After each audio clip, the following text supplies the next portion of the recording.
Hi there, folks. So, new year, 2025.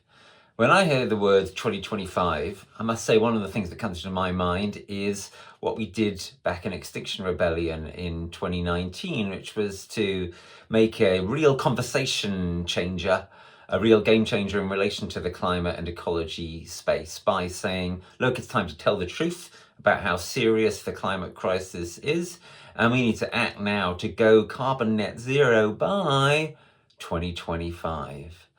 We are quite a long way away from that objective, are we not? It's extraordinary that we're now actually here. 2025 is just about underway, and yep, we are in very, very serious trouble. I don't know why I'm laughing. I suppose that's the alternative to crying. So, what to do? Well, the first thing we have to do is acknowledge this truth, that we have graphically failed to achieve carbon net zero in countries like the UK by 2025, and there's no sign of us doing so by 2030 or indeed 2035. The next thing we have to do is think about the consequences of that. Now, that's where organizations like XR have, in my opinion, not been as strong as they should have been, in the following sense. If we are honestly facing the truth of where we are at, and if you will, where we are not at, i.e. carbon net zero, then we have to pivot. We have to be realistic and honest about the massive damage that has started to happen and that is now built in to a very significant extent. And that's what we in the Climate Majority Project are seeking to do in 2025. We are pivoting hard to climate adaptation through our campaign, Strategic Adaptation for Emergency Resilience. It abbreviates conveniently to SAFER.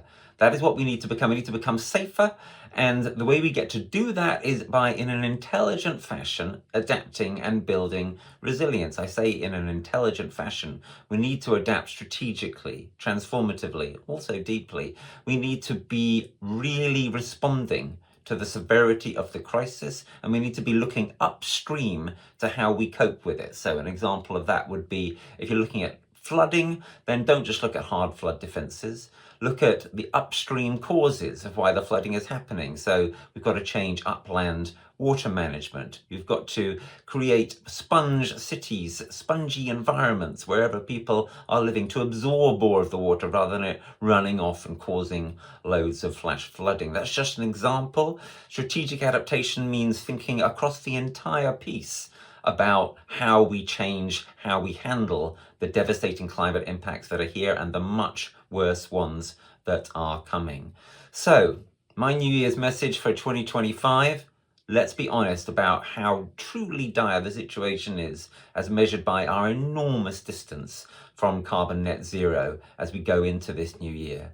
And let's respond to that by actively hoping, by actively gathering together, and where we live and where we work, and also through political means and etc. But starting for many of us where we live, let's adapt transformatively, strategically.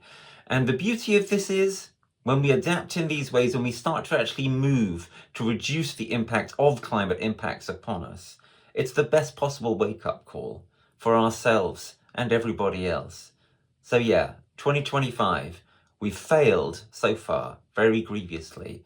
The way we can start to succeed is by facing up completely to that failure. And the way we do that is by adapting.